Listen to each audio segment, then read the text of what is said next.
nuk është vonë kur. Ne duhet të krijojmë bindjen tonë logjike që një shqiptar nuk duhet të shesi një shqiptar.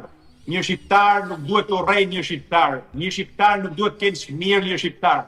Shqiptarit duhet ta konsiderojnë vlla, këto që të jenë vllai një gjaku dhe ta respektojnë dhe ta dojnë njësoj sikur të ishte i lidhur familjarisht me të.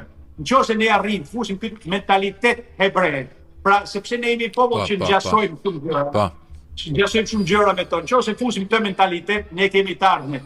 Por e shikoj sot, sidoqoftë që nuk është më ajo e kalimi partën shqiptarët jashtë territorit shqiptar, po fillojnë ta kuptojnë që nëse rrinë të ndarë, nëse janë njëri kundër tjetrit, nuk kanë të ardhmen.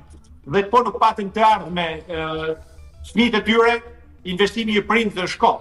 Prandaj ne duhet të investojmë për brezin tjetër. Për brezin tjetër investojmë vetëm kur jemi të lidhur njëri me tjetrin.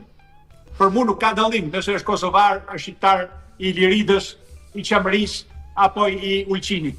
Çdo shqiptar është shqiptar i mirë. Duhet dashur shumë dhe mos i gëzohemi zhgënjimit dhe dështimit të një shqiptari. Por ta mbështesim atë me sa fuqi kemi.